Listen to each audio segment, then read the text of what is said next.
senhores telespectadores, nestes últimos programas temos andado realmente sempre pelas cidades.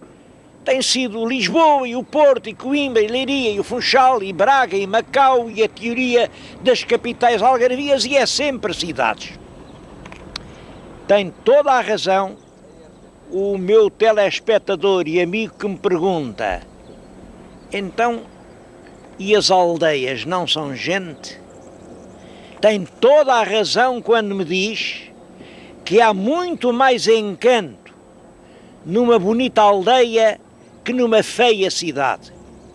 Há um encanto enorme nas terras pequenas. Não é só nas aldeias, é nestas vilas do interior que são cheias de caráter e cheias de beleza. Eu resolvi hoje escolher uma vila que não é muito conhecida, onde pouca gente vai. E vamos aqui percorrer esta região. Estou em Sinfãs do Douro. É esta vila que se avista aqui nos decalques. A grande mancha montanhosa ao longe é o Marão. E aqui, já no Ribadouro, as colinas povoadas de Sinfãs espelham-se na corrente do Douro. Tenho aqui um mapa que, de certo modo, nos explica como foi que Sinfãs nasceu. O mapa tem exatamente a posição da paisagem. Há aqui colina, isto é o Rio Douro, o Val do Douro, passa ao fundo, o Val do Douro. Isto são outros dois cursos de água bastante íngremes. É realmente um rio, o rio de Bestanços, e um ribeiro, o Ribeiro de Sampaio. Reparem que isto é uma fortaleza natural. Daqui um fosso enorme, daqui outro, e aqui o intransponível Val do Douro. Claro que uma terra assim não podia deixar de oferecer segurança a quem nela vivia, e desde períodos antiquíssimos. Eu penso que eles podem remontar ao Paleolítico. Esta região foi povoada. Vamos visitá-la.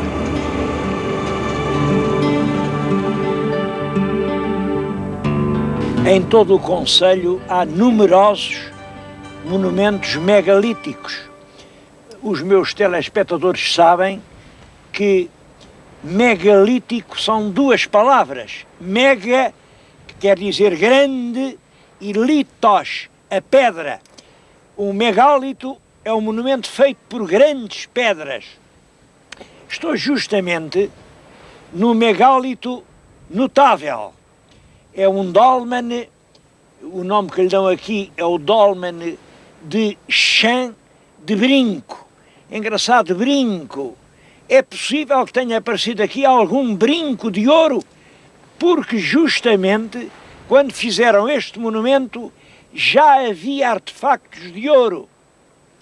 Reparem que ainda hoje se percebe, aí era o corredor, claro que ele está bastante destruído, era o corredor, estes eram os esteios que aguentavam em cima uma grande laje, o chapéu.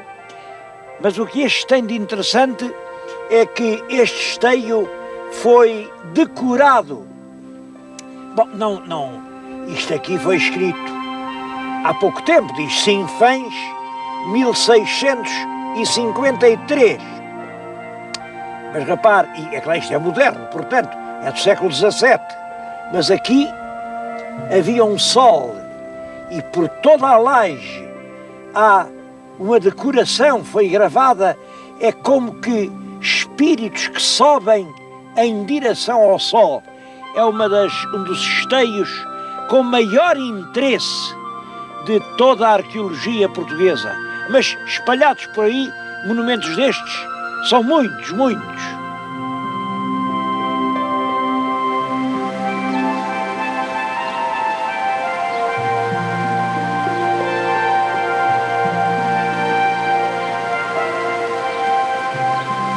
Toda esta serra era rica em minérios. Havia minas de estanho e era por causa do estanho que aqui vinha gente, exploradores de minérios de tão longe, e agora mais modernamente, na última guerra, isto foi revolvido à procura do wolframio. Ainda hoje é possível encontrar pedaços de minério aqui debaixo das ribeiras.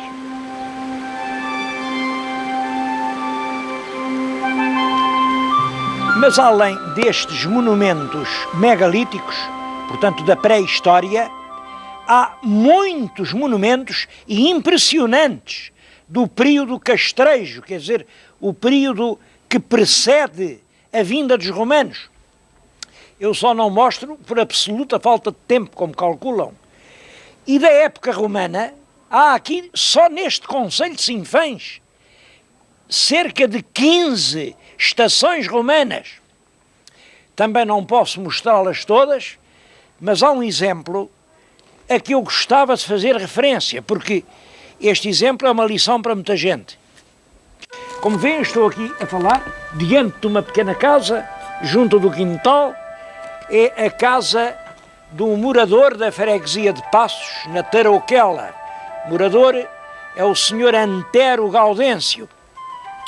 O senhor Gaudêncio, quando andava aqui a meter estas paredes, encontrou pedras no chão.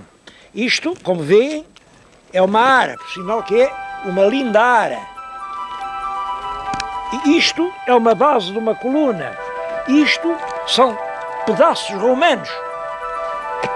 E não fez como muita gente. Não os partiu à marretada para os meter na parede. Não os escondeu, não os enterrou. Pelo contrário, conserva-os amorosamente, dando uma lição de civilização e de cultura. Se toda a gente fizesse assim, nós conhecíamos melhor o passado português.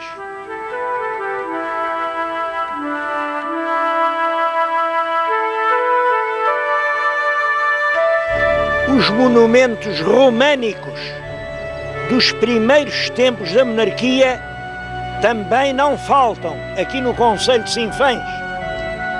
Quem vier aqui não deve deixar de visitar, por exemplo, a igreja dos Camarão.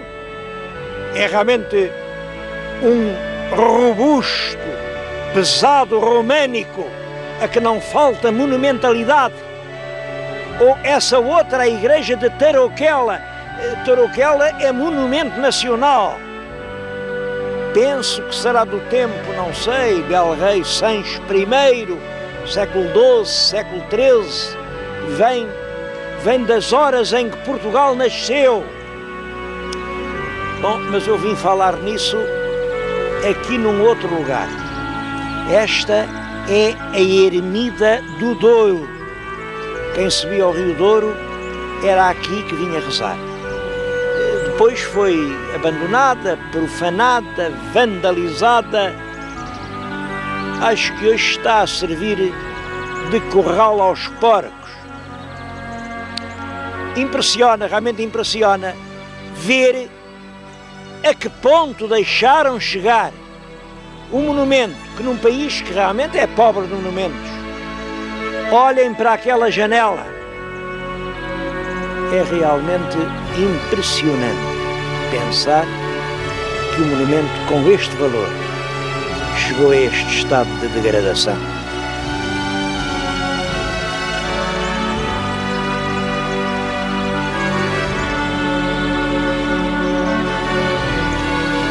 Mas eu penso que a mais comovente surpresa desta visita a Sinfãs é este lugarejo perdido em que agora estou. Imaginem, isto nem é aldeia, é um lugarzinho de casas de granito semi-desmanteladas. Sabem o nome disto? Cádiz. Cádiz, o nome da prestigiosa cidade da Andaluzia. Cádiz. E chama-se Cádiz porque diz a tradição do povo que foi de Cádiz que veio sempre pelos rios, os rios que são as grandes estradas, veio esta espantosa imagem que podem ver junto de mim. Julgo que eu não exagero nada se disser que esta imagem de Nossa Senhora de Cádiz é um dos maiores tesouros da escultura religiosa de toda a nossa Beira Alta. Está aqui perdida, ninguém dá por ela, felizmente ninguém deu por ela. É uma peça dos finais do século XIV, uma Virgem do Leite, é a Senhora que amamenta ao menino. Isto depois foi proibido pelo Concílio de Trento, mas isto justificou uma enorme romaria, uma enorme devoção popular. Há 500 anos vinham aqui milhares e milhares de pessoas, todas as mulheres que tinham filhos e a quem faltava o leite acreditavam que se metessem uma esmola naquela caixa podiam amamentar os seus filhos. E a caixa eu acho que ainda é a mesma. Não conheço em todo o nosso país uma arca igual àquela. Tem 3 aberturas, 2 são grandes e tem uma espécie de funil. Numa deitava-se o milho, na outra deitava-se o feijão.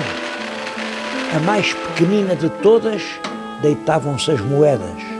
Era um tempo em que a economia monetária ainda era a exceção. As pessoas exprimiam a sua fé no feijão e no milho. Claro que uma arca assim tinha que ter 3 fechaduras, porque aqui havia muitos interesses. Havia o senhor prior daqui, o senhor prior da acolá e o senhor bispo não sei onde, e tinham que estar todos 3 para repartir o milho, o feijão e as moedas que davam à Senhora do Leite.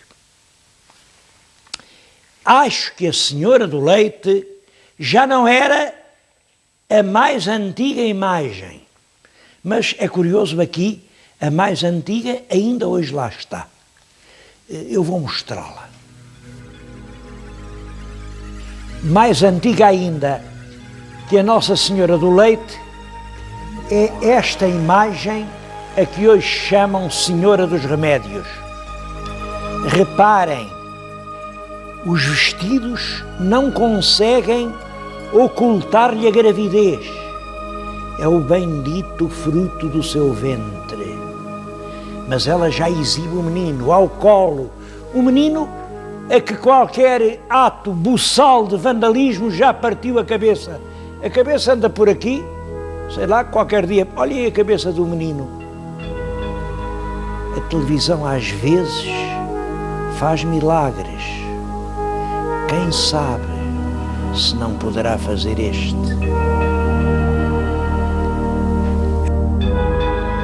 Devo-lhes dizer que durante muitíssimo tempo aquelas Nossas Senhoras fizeram milagres. O que vem aqui atrás de mim são as ruínas das casas dos romeiros. As senhoras serviam para tudo. Pernas quebradas, braços partidos, maridos perdidos, viagens para a Índia. Aquelas Nossas Senhoras remediavam muita coisa.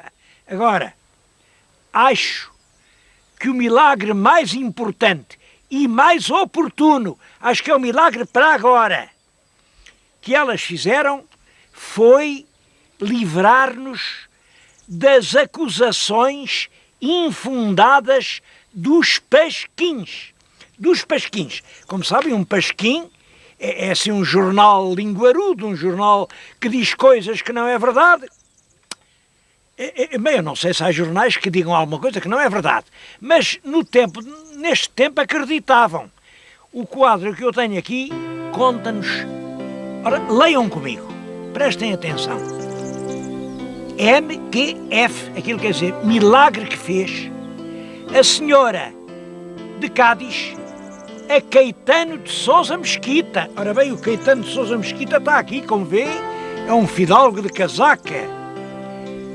E a toda a sua gente. Fez milagre ao Caetano e a toda a sua gente, quer dizer, ao seu partido, que vendo-se inocentemente culpados em uns pasquins. Já nessa altura os pasquins culpavam inocentemente as pessoas. Apegando-se com a mesma senhora, logo se viu livre. Ano de 1774. Devo dizer-lhes que isto de um homem se ver livre de acusações políticas em 1774 era obra. Nessa altura estava-se em plena ditadura pombalina. 74 é Pombal. Pombal só caiu em 77. Bom, e aqui fica uma sugestão para os mesquitas de agora, que também andam acusados nos pasquins. Peguem-se a esta Nossa Senhora, ponham uma esmola naquela arca.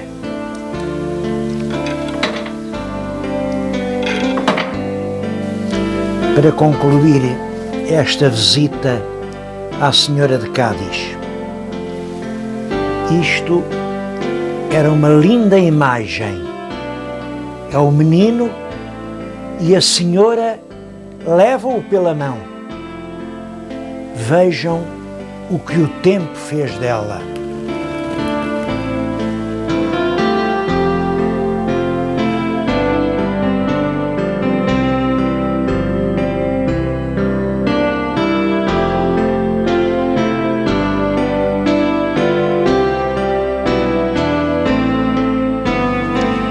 Bom, mas nesta altura do programa eu peço aos telespectadores que pensem comigo o seguinte: como é que se justifica essa intensidade de ocupação humana numa fase pré-histórica, depois na época castreja, depois no período romano, depois no tempo medieval?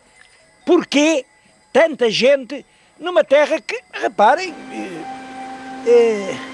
o que é que esta terra tem assim tão importante que atraia? Quando há muita gente é porque há muito pão. E eu não sei, mas acho que esta terra nunca deve ter sido uma terra de grande abundância agrícola. Bom, tudo tem explicação e neste caso também há explicação. Em primeiro lugar, o gado era uma região de passagem de gado entre a Serra de Estrela e o norte do Douro. Era a região da transumância. O gado ainda hoje é aqui uma das riquezas que estão na base da economia rural. Em segundo lugar, o Rio Douro. O Rio Douro foi sempre uma grande estrada, uma estrada que vem desde a mais remota antiguidade. É ao longo do rio que os povos se vão fixando. E na origem de tudo, penso eu, as minas. Havia aqui uma extraordinária riqueza mineira. Havia wolfrâmio, havia ouro, depois havia ferro. Ainda há uma aldeia que se chama Ferraria. Ferraria quer dizer uma mina de ferro. É claro que tudo isso justificou a extrema importância desta região durante muito tempo. Mas não podia durar sempre. Claro que as pessoas cada vez precisam de mais bens para viver. Esta economia rural, isto de viver com um púcaro de água e um quarto de pão, isso já não é dois. Isso acabou para sempre. Os saudosistas, que estão sempre a pensar nos encantos de como era outrora, tirem daí o sentido. Ninguém mais vai voltar aos paraísos bucólicos do antigo regime de antes da Revolução Francesa. Não, isso acabou. Hoje a vida exige uma massa de bens muito maior. E aqui as populações começaram a emigrar. Primeiro para o Brasil. Para o Brasil. Há ali uma peça que é tão engraçada. É um brasileiro que ao regressar, tem data, um brasileiro que ao regressar manda esculpir ali no granito o seu próprio vulto e pô-lo à entrada de casa. É extraordinária aquela figura. Bom, mas depois passa o Brasil e a imigração continua. Esta gente continua a sair dos seus lares. Eu estou muito intencionalmente a falar-lhes numa aldeia abandonada. Aquelas portas estão escancaradas. Lá dentro não mora ninguém. Vão para a Alemanha, vão para a França e continua a haver dramas. Era disso que eu lhes queria falar. No ano passado deu-se aqui uma coisa que os senhores talvez tenham lido. Talvez tenham lido assim como uma notícia sem importância. Um autocarro roubado. Uma coisa é o que nos dizem e outra o que acontece. O que acontece é que andam aqui engajadores de trabalhadores. Esta gente aqui é rija, trabalha muito, tem força. Todos os querem.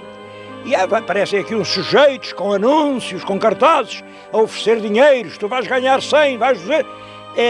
Naquele caso, eles iam todos ganhar 300 contos por mês.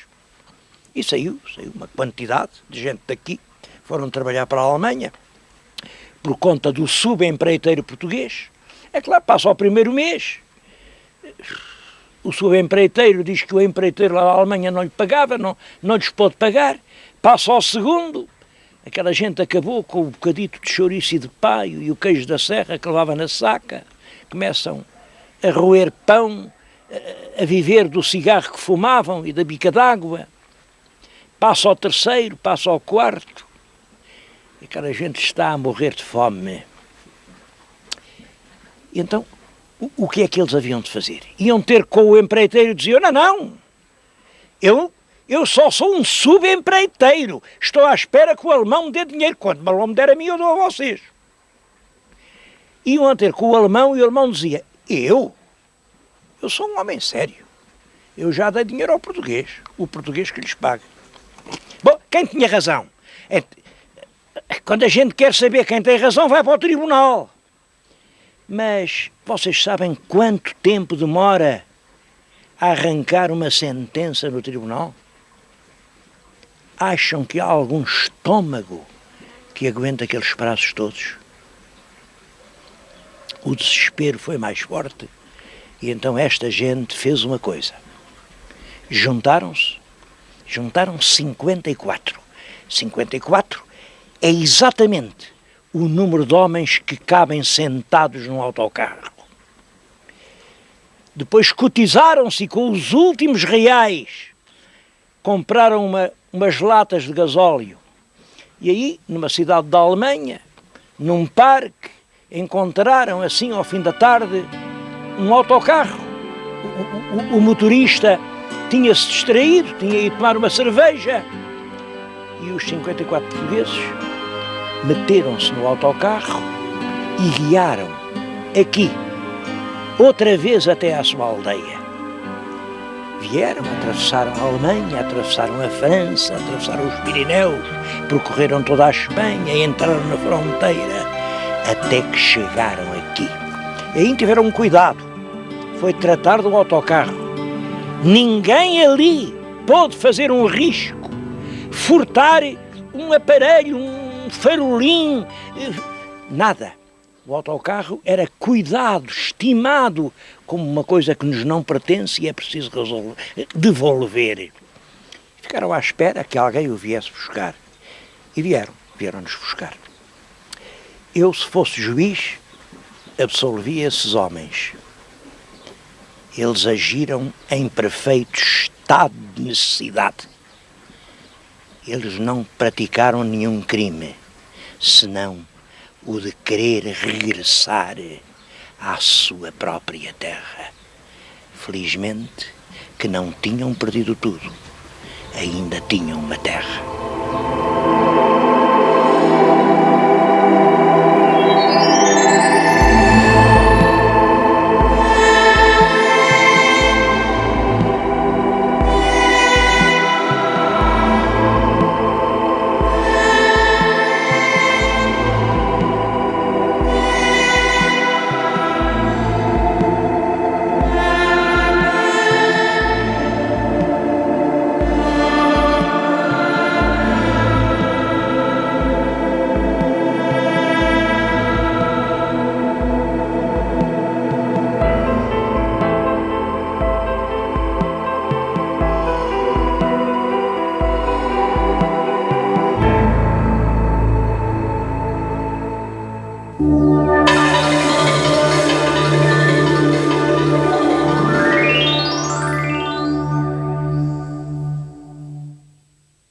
Este programa é patrocinado por Soluções Industriais e Domésticas Domplex.